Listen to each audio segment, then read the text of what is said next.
This is my SEGA Saturn. Me and this guy have been together for a long time. We've played lots of games. And I want to show it some appreciation for all its years of hard work. So today we're going to stick it in a new shell. So the case I'm going to be using I got from eBay, and it's the Retro is Cool case, which is done in the This is Cool Saturn style. Let's have a look what we get. It took a few weeks to ship, but it's really nice.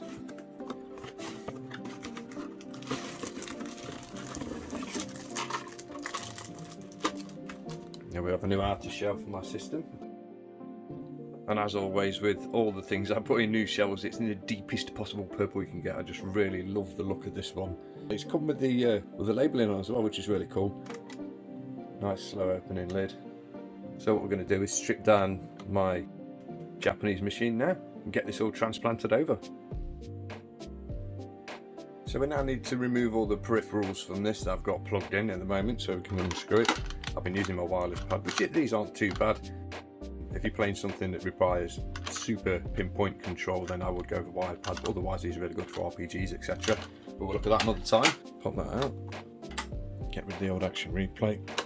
Flashed with Pseudo Saturn, which is usually the way forward if you haven't internally modified. Pseudo Saturn really does work for me. It plays everything I've got, and I can't complain between both my PAL and my NTSC systems. So yeah, highly recommended if you don't want to get dirty inside the console. Always remember to remove the battery flap off the back first. And underneath the system we have 5 screws. We've got 2 at the back, 1 at the side, and 2 more at the front. That should get the top shell off. One mistake I often make, and I'm not going to make this time, before you take any screws out the bottom once you've removed all your peripherals, is to make sure there isn't a disc in the system, and if there is, get that safely put away in its case. What's the beauty of these old machines? They're nice and easy to get into, nice and easy to maintain.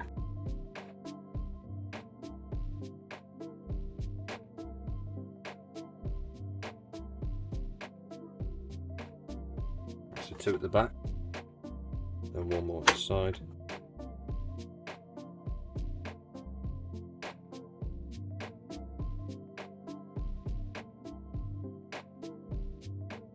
Once you've got them removed and you've made sure there's no disc in the system, you should just be able to lift the top of the machine away.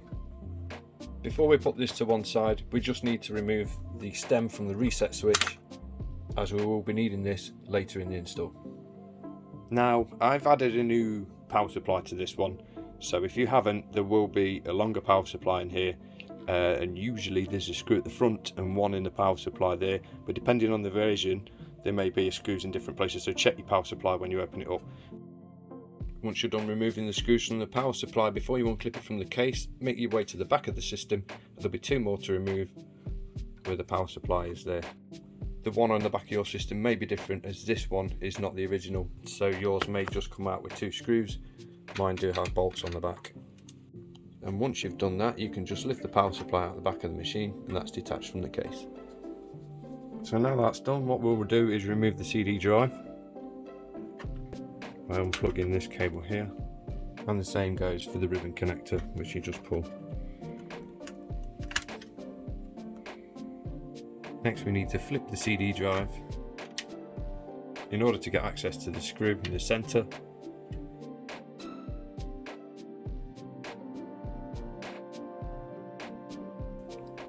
So once we've got that away, we just need to remove this one screw in the middle.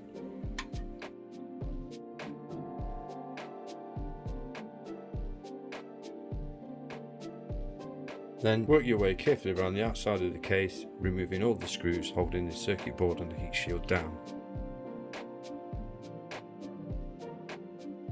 Ignoring the 2 on top of the power switch, as they just hold it to this frame.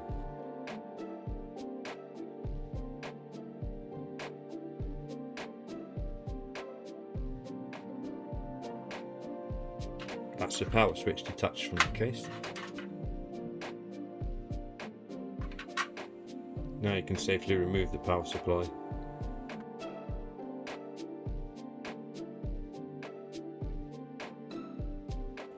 And just carry on following these around the outside of the board.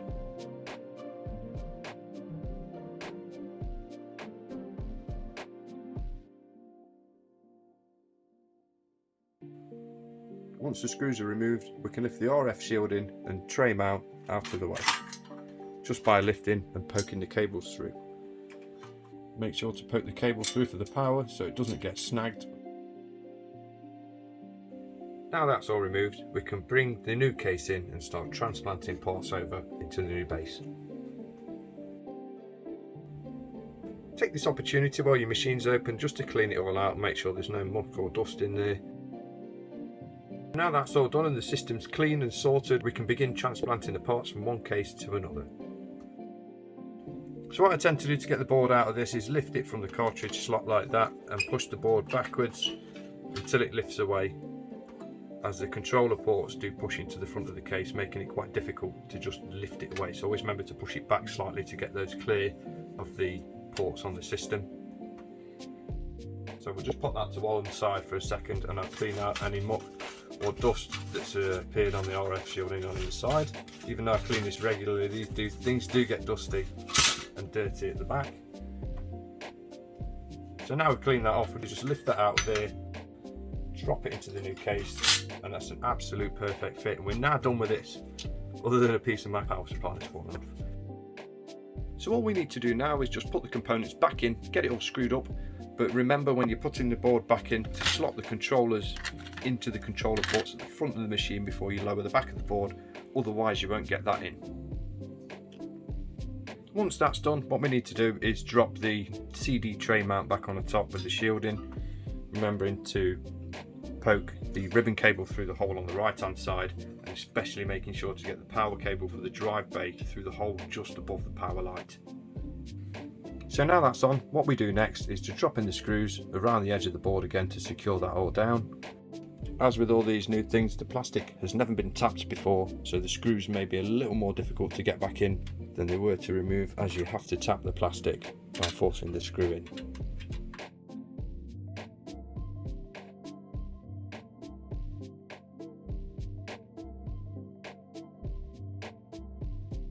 Just remember the two short ones for the power switch, the two longer ones for the cartridge slot, and all the others for around the edge of the board.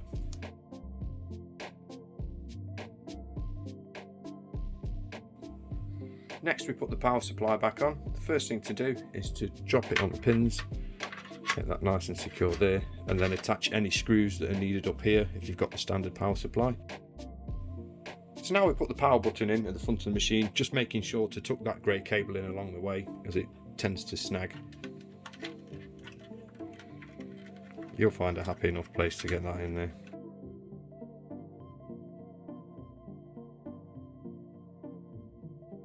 Now we've done that, we can reattach the power supply to the rear of the machine.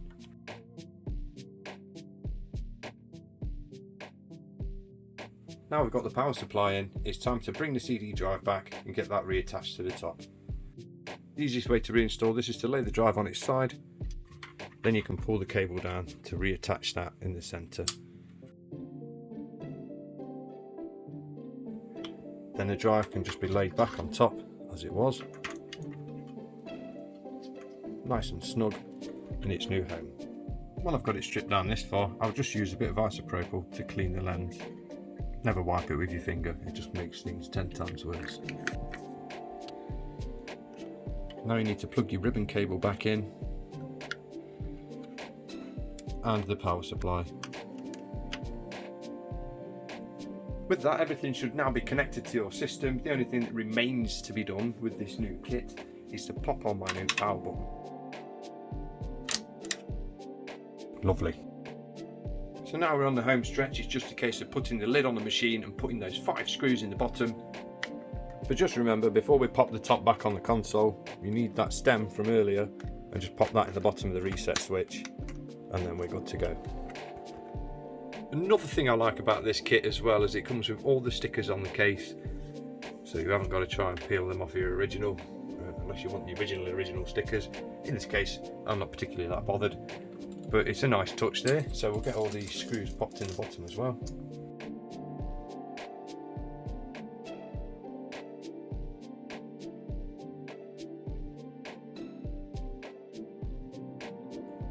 So yeah, really impressed with the finish of this. The plastic is nice and strong, there's no flex to it, it's nice and rigid. It didn't go together making any creaking or horrible noises, and none of the plastic cracked along the way. It all worked flawlessly. The eject mechanism is lovely and smooth on the top of the machine. Was thinking I was going to have to use the mechanism off my existing machine, but the one that was fitted to it is absolutely fine. So I'm going to go and plug this in because I'm itching to play on some Saturn stuff now, guys, and I've got some more Saturn stuff in the pipeline, so let's keep playing on the Sega Saturn. I hope you guys have found this useful or interesting, or even just enjoyed watching it. I've been Knots Gamer. This has been an absolutely banging purple Sega Saturn case. Thanks for watching, guys. Take care and see you next time.